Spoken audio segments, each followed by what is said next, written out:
jërë ngeen jëf yéen ñi safoo site internet bi di Buzz Actu 221 ñu neen leen bu baax jaajëfal leen ci kóolu tege sopp bi ak topp bi nga xamante ne rek yi nag ñu koy topp bu leen fàttee abonné di bës cloche de notification yi ngir mën a am yeneen i info yi daal opposition bi neex rupuj moom la def donc bu ñu jógee ci lu ni mel chaque jour ka ma jékki-jékki rek gis ne Madiambal Diagne war na wax 7TV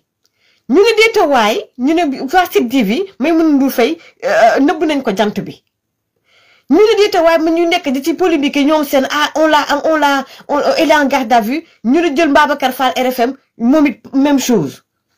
ñu ne deetawaay ñu ne jël nañu maanaam signalu Futurs Médias ak signalu 7TV également dañoo kii seen signal mu nekk lu doy waar mais semaine bu mouvementé la ñu dund semaine bu mouvementé la ñu dund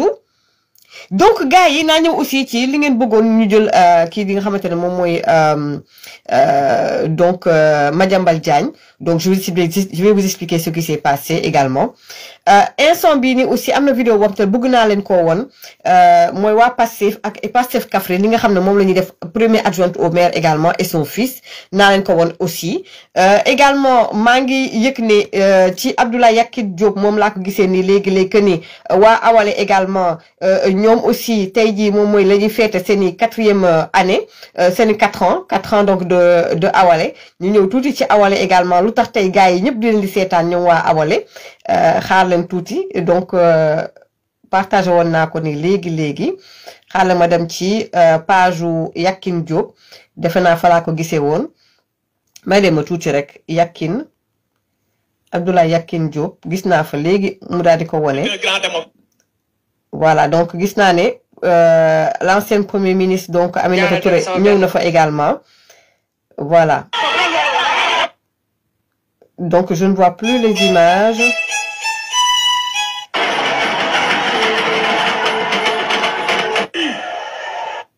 dama nekk ni di xool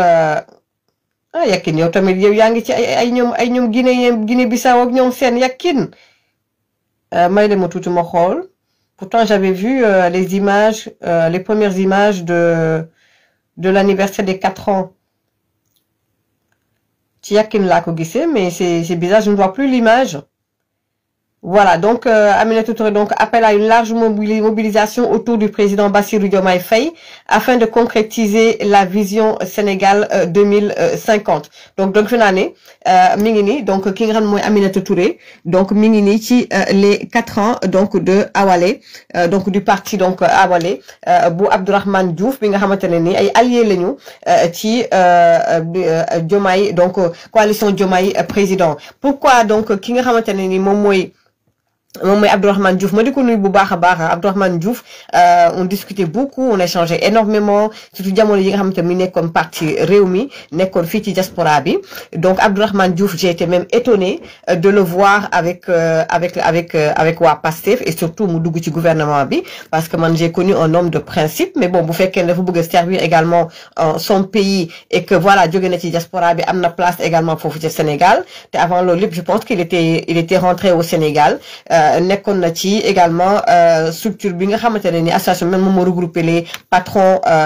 patrons du Sénégal gëj nañu déggante mais je pense que Abdourahmane Diouf jekk na ci premier ministre ma defe naa ne suñu premier ministre bi Abdourahmane Diouf jekk na ci premier ministre man moo ma gën a jekk ci premier ministre que suñu usu bébé bi donc lu tax lu waral coow li moom mooy bu leen fàtte dama leen di cax rek bu leen fàtte ni ba président Bassirou Diomaye Faye demee woon fële ci Rwanda dafa àndoon ak Abdourahmane Diouf kon bu Abdourahmane Diouf ñibbisee Rwanda ak président Bassirou Diomaye Faye dem ca télévision boobee defe naa bu ma juumulee RTS la mu ne jamono ji ñu nekk moom day woote réconciliation et que aussi de manière générale justice mënuñ ko jëlee di ko dóor ci ay nit et tout jamono réconciliation jàmm la woote jàmm la paix et je pense que grosso modo jàmm la paix waxul ne aussi lépp la ñuy fàtte lépp et tout li ñu war a yoon bu war a def liggéeyam dina def liggéeyam mais ñu moytu lii di ay vengeance wala ay les interviews Madiambal Diagne tu dois interviewer Madiambal Diagne waaw dinaa ci ñëw léegi-léegi am na ku may yónnee message naa ci ñëw léegi-léegi ñuy bennal rek di nga xam ne moom moo fi xew comme instant bi nii léegi nii donc les 4 ans de Awalé la foog ma cof ci tuuti donc ngeen déglu bu baax interview donc Abdourahmane Diouf ginnaaw bu mu jógee Rwanda moom ak président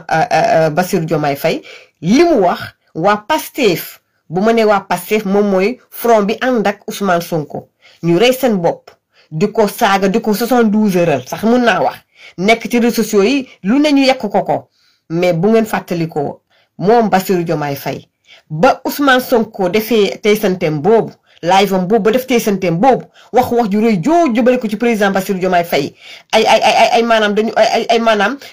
moom gars yi buñ koy saaga ñoom seen dara du xew ala ko moom buñ koy saaga dañuy tëj gars yi mais ngeen fàttaliku boobee ba président génnee wax discours boobu la moom la yoroon moom mooy jamono bi dañoo soxla pays bu stable dañu soxla jàmm la paix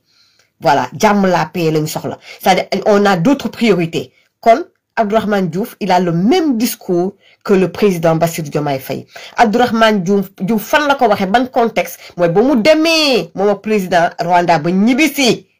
kon nag bu Abdourahmane waxee dafa mel ni kon président moo wax ok bu Waly Diouf Bodian waxee toog di ko gaaruwaal dafa mel ne Ousmane Sonko moom moo wax ndax ñoom c'est des petits types bu ngeen seetluwee ne sax Abdourahmane moom moo génn wax waaye kaw Diomaye Faye ñoom bëriwuñu bruit ñoom duñu wax ñoom dañuy jëf ñoom duñu wax ñi yor takk rajo yi di wax kay mooy Ousmane Sonko ñoom ñoo bëgg ay wax ju sew ñoo bëgg ay teesante ñoo bëgg ay defante bruit bi yépp tiktokeur yeeg waxkat yeeg ministre yeeg DG yeeg képp ku wax mooy front bi ànd ak Ousmane Sonko ñoo nekk di wax waaw kay gars yi ne ngeen balaa may ñëw ci Madiambal Diagne bi ma may leen tuuti rek lu tax ma ne opposition bi neex la def. man maa xool Ousmane Sonko di ko xool nii kon damay xoolee butéel bi nii ma teg ko mu toog nii ma xool ko ma tëral ko nii xool ko dëpp ko nii xool ko jaaxanal ko xool ko ba ko. man tamit man maa jël Ousmane Sonko tëral ko xool ko juutal ko xool ko sii ko xool ko ba ko Ousmane Sonko ku mos a jëflanteeg moom. lu mu ndaw bu dee yow nit c'est-à-dire que yow bu dee yow am nga tuuti principe rek yow bu fekkee ne yow doo nit ko xamante ne ni maanaam alalu àdduna këfu la c'est-à-dire que bu fekkee ne yow am nga principe nga jege Ousmane Sonko rek tuuti rek boo demee ba ci biir danga koy baax dangay xam ne kii nit ku foo la gëmul dara gëmul tus bëggul kenn boppam rek a ko ñor ñu ne deetawaay ma pare sama dimanche bi passé Pape Djibril Fall mi ñu xam ci yaruteem ci teeyam bu demee ba énervé wu sax waaye bu demee ba nga xam te mbir mi agacé na ko nga xam ne Ousou Bébé Ousmane Sonko donc tu exagères may la ma tuuti PDF yii c'est-à-dire que yii moo neexal sama semaine bi yii moo ko neexal. kon yow bi nga demee ba Milan te ma ne la woon boo wàccee jóge Milan jubalal Touba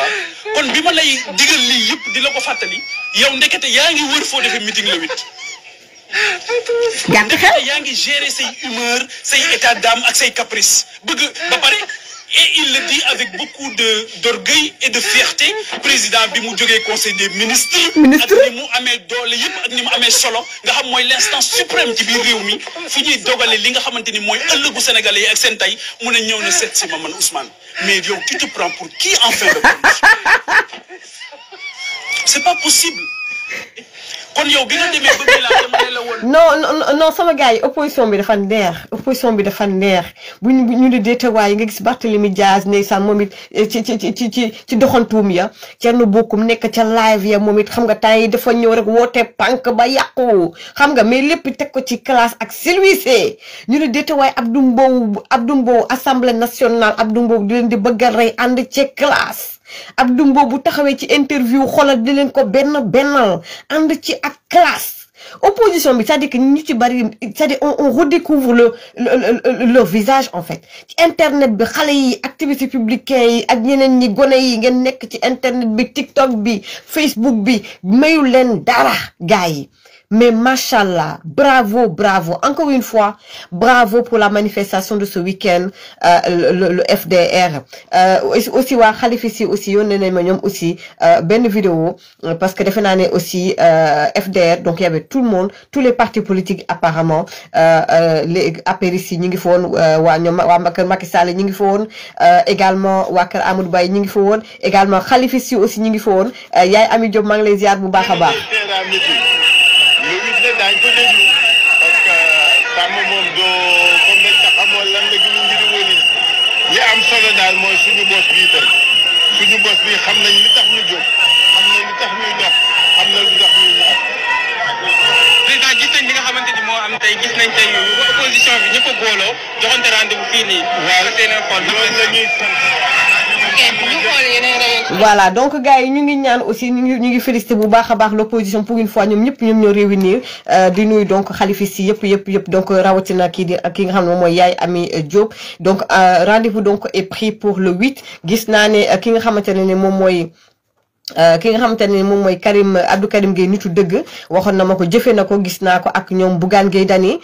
gis naa ko et effectivement aussi je pense que aussi dem na gisi ji aussi ñeneen ñi nga xamante ne ñoo bëggoon manifester si je ne me trompe waa Kër Lat Diop bi waa Kër Lat Diop bi maa ngi leen di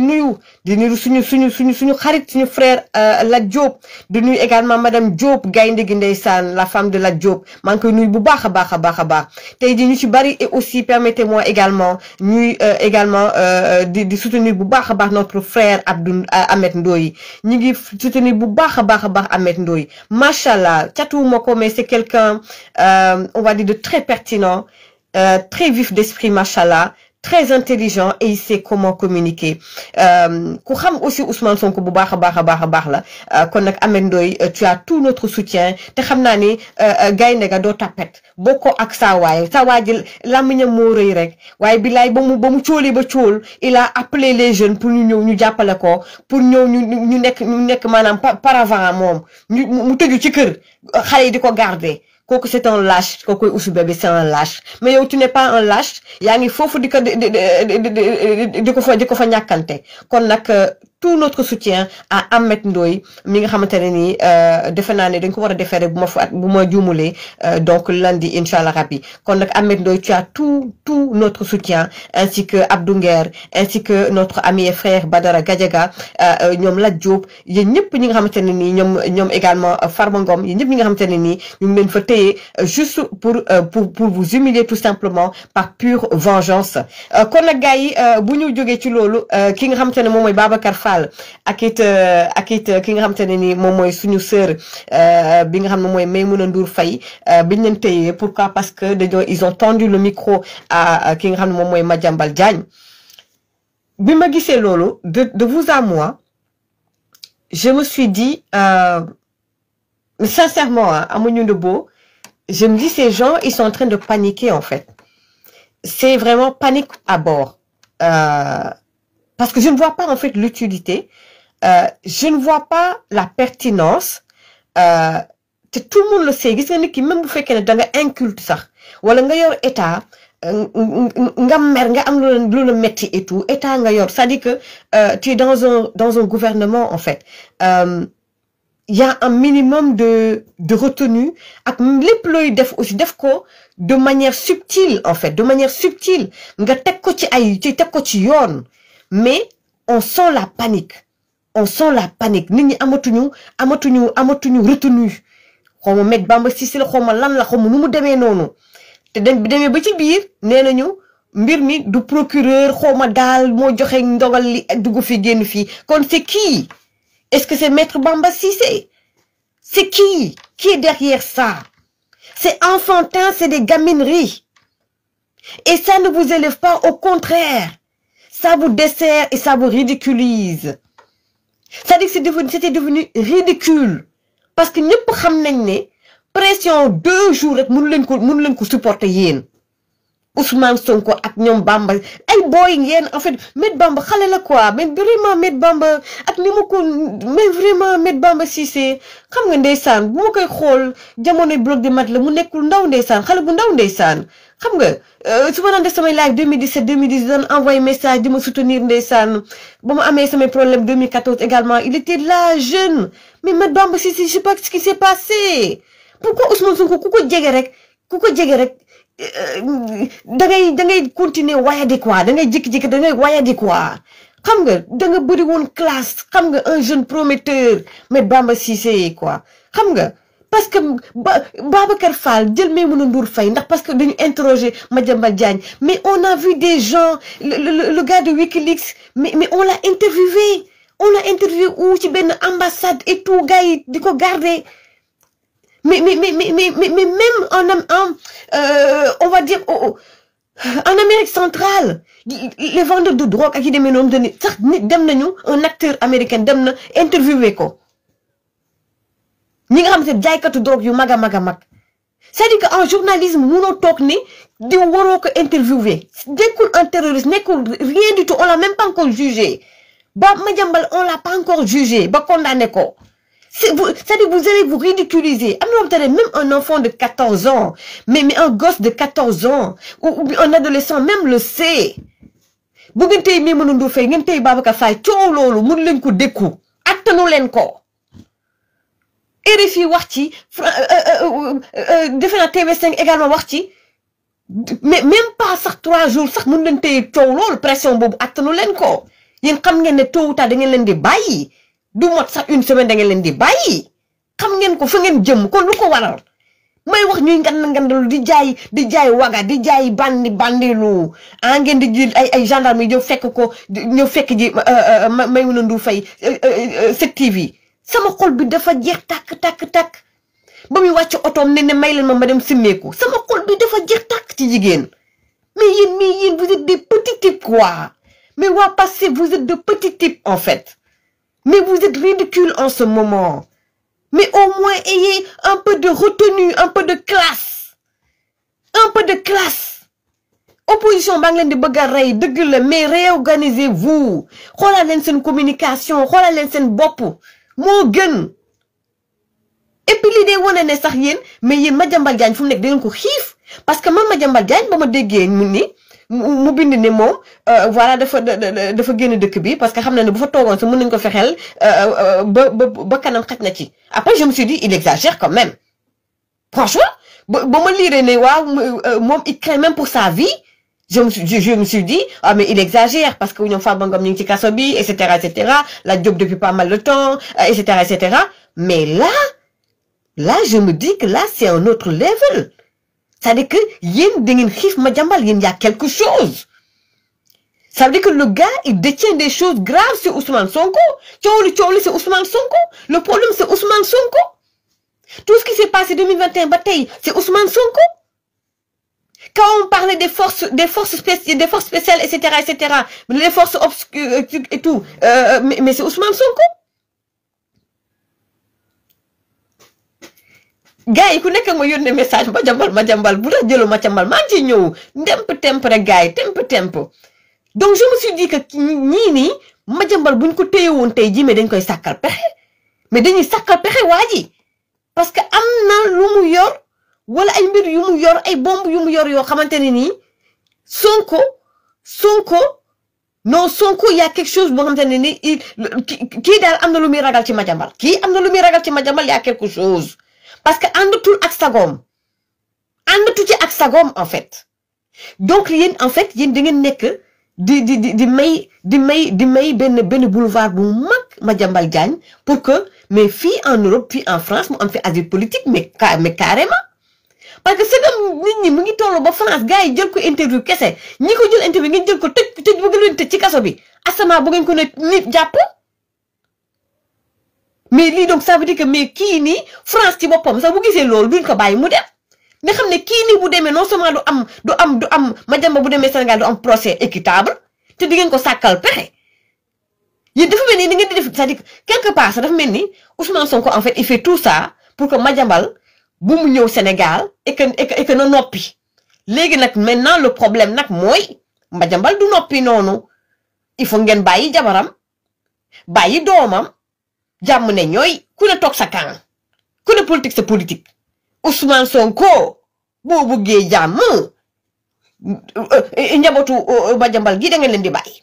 nga bàyyi Madiambal ci jàmm ak salaam mu bàyyi la ci jàmm ak salaam ku ne politique sa politique soo bëggee jàmm daal boo bañee bomb yi daal sa kaw da ngay bàyyi jabaram bàyyi doomam may ko jàmm ndax li dëgg moom mooy bu fekkoon ne mbirum détournement ak laak mbirum blanchiment ak xaw ma nuñ koy tuddee seen yooyu ngeen di kii noonu bu ñu buggee daal jàpp ne dañ koy xool luñ koy topp ci mbirum koppar bu dee ci mbirum koppar googu la mais société bi nga xamante ne Madiambal moom la doon liggéeyal yéen nee ngeen Madiambal dafa am lu ngeen koy toppee par rapport ak société boobu doon liggéey ak état bu Sénégal di tabax ay hôpitaux ñoom seen waa léegi yéen am ngeen li ngeen di toppee Madiambal te société bi nga xam ne moom la Madiambal doon liggéeyal foofu ca Sénégal société bi kenn toppewu ko dara loolu nu ko nit mën a comprendre société boobu ñi ko diriger ñu fexe ba waa ji toog ak Ousmane Sonko fan la jaare ci Maître Clédor Ciré Ly affaire bi luusul waaw kay kon na gars yi ba coow loolu amee diggante jàpp nañ Babacar Fall jàpp nañ faaleen boobu ñu naan waa dafa crise ak ñoom seen fekk ma laajte ñu ne ma criseul ñu ne ma xaajul bay crise kooku booy Pikine la kooku il a fait ses armes ak ñun ñii ñoo naan ànd reportage Babacar Fall te Walfadjri kooku dafa ës comme man ni ma ësee ñun génération ës lañu ñun duñu noonu yéen ñii yéenay gone yéen waa Pastef yéenay gone yéen ñu xamut ñun dañoo ës yaa ma gis nii maa ngi nii toog nii feebar nii toog nii ës rek toog jàkkaarloo ak yéen te gën a mën a jàkkaarloo ak yéen dama toog sama ceeb bu yàpp bu ne muut teg ci sama kaani gu ne saf sama confiture kaani ñëw taxaw war jàkka naan sama oasis ñëw taxaw jàkkaarloo ak yéen ës ñun ñooy génération ës Abdou Karim Gueye jamonoy hip hop année 2000 ñun ñooy génération ës ñoo ñëw jàkkaarloo ak yéen kon nag gars yi Madiambal Diagne ci boppam ba coow li bari ma gis sama fil d'actualité ku nekk ngi naan Mati Fall demal jël Madiambal Mati Fall demal jël Madiambal yéen xam ngeen nag xeex bii man képp koo xamante ne noonu Ousmane Sonko nga xooluma ndax bëgg naa la wala bëgguma la lijjantuwuma leen na képp lépp lu métti Ousmane Sonko neex na ma man yéenay bañ feebaroon naa de waaye ku ma newoon tey jii dama woo kenn ci avocat mi laa woo voilà dama woo kenn ci ay avocat ma ne ko Madiambal numéro Sénégal laa yor te am na ñi nga xam te dañ koy woo ak di ko envoyer message ci numéro Sénégal du ci répondre je ne pense pas que affaire bi mi ngi kii ba léegi man maa koy jël gars yi ñu ma yónnee message yi sax ci suuf donc Daba maa ngi lay nuyu bu baax a baax nekkoon 2STV bi maa ngi lay nuyu bu baax Daba Gueye donc du coup j'ai appelé donc son avocat un de ses avocats ma ne ko mu ne ma même man mii sa gis naa ko ma ne ko kon man du pour man waxuma pour man nit ñi ñoo bëgg ñu jëlal leen Madiambal Diagne donc tu lui demandes nga jox ma numéro ma wax ak moom ñu xool ce qui est faisable mardi inchallah mardi je suis en congé mardi le 4 sax mun naa dem jëli ji ko moom s'il veut parce que defe naa mardi le 4 aussi am na lu xew aussi Paris je pense moom ak la justice française donc je peux aller à Paris y a pas de souci je travaille pas mardi inchallah mais même ci biir semaine bi sax bu moom bu ne woon waaw ci biir semaine bi ci boppam ma def benn live exceptionnel rien que pour vous rien que pour le combat mais léegi la ma yónnee message je vais vous relire le message dama ko yónnee waat tey dama ko oowaat tey ji comme dégguma ko parce que c'est lui qui devait me revenir dama ko yónnee waat encore message may dema tuuti dama ko yónnee waat léegi aussi message du ma wax ak turam nag parce que moom il est très dafa discret xam nga ma ne ko c'est juste pour venir aux nouvelles avant de rendre compte aux internautes qui souhaitaient mon interview avec Madiambal Diagne mu yónnee ma ne ma malheureusement je viens de voir votre appel manqué j'ai déjà transmis le message j'attends le retour donc mon serpent est descendu les internautes mon serpent est descendu j'ai fait ce que j'avais à faire j'ai demandé à un de ses avocats laaj na ko il attend le retour de Madiambal que tout le monde soit au courant mardi prochain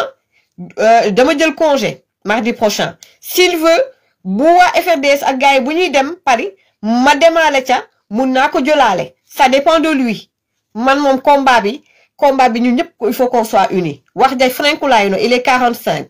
donc gars yi bu loolu weesoo donc ñu daal di continuer am na ku ma yónnee donc benn vidéo voilà donc teg naa ko léegi di leen fàttali également ni gars yi aussi le 8 nan na xumbu parce qu'il y a aussi une conférence débat sur la situation politique et économique donc nationale le samedi 8 novembre 2025 à partir de 10h fële à la salle de conférence de l'hôtel de ville de Sédhiou ñu ànd ci ak it Amidou Anne coordonnateur de la CAP et de monsieur Luc Sarr donc defe naa ne mi ngi noonu gars yi ma ne ko mi ngi noonu gars yi mi ngi noonu donc gis ngeen ko nii donc Amidou Anne ak Luc Sarr donc ñoom ñooy animé inchallah rabi samedi 8 novembre 2025 à partir de 10h foofu ca Sédhiou plus précisément salle de conférence de l'hôtel de ville de Sédhiou donc ñoo fa nar a donc animé donc conférence débat sur la situation politique économique nationale du pays maanaam li nga xamante ne moom la dëkk bi di doxee donc Alliance pour la République donc vous invite l'APR à une grande conférence débat sur la situation politique économique donc monsieur Amidou Anne donc coordonnateur national de la CAP donc cellule d'analyse et de prospective et monsieur Luc Sarr conseiller politique du président Macky Sall et d'autres membres de la convergence des cadres républicains donc fële lay xewee donc ca Sédhiou une rencontre donc citoyenne voilà donc sama kii mi ngi fay une rencontre donc citoyenne fraternelle pour échanger débattre et réfléchir ensemble sur l'avenir de notre pays voilà donc gars yi sama téléphone donc mi ngi fay donc loolu la woon maa ngi jégalu xam naa nag dinañ jox rendez-vous donc inchallah donc dimanche prochain inchallah sama téléphone mi ngi fay je suis vraiment désolée bëgg naa gën a ñëw ci xeex bi nga xam ne moom moo am ci diggante donc biir Pastef diggante donc kaw Diomaye ak it kaw kii di Ousmane Sonko ak it surtout la sortie bi nga xam ne moom la Guy Marius Sagna def fële ca Walfadjri rapidement rek sortie bi nga xam ne moom la Guy Marius Sagna def fële ca Walfadjri parce que waxoon naa leen ko xam ngeen ne ba ñu doon négocier ñoom bañ nekkoon kaso war a génn Ousmane Sonko ak itam ki nga xamante ne nii moom mooy Bassirou Diomaye Faye dafa waroon toog maximum 2 ans wàcc jox ko moom Ousmane Sonko mbir mi nag ba tey nekkut kon ñoom Guy Marius Sagna dañu nekk di teg pression kii di président Diomaye Faye di ngeen xam ne pouvoir du noonu gars yi foofu rek laa yem pouvoir du noonu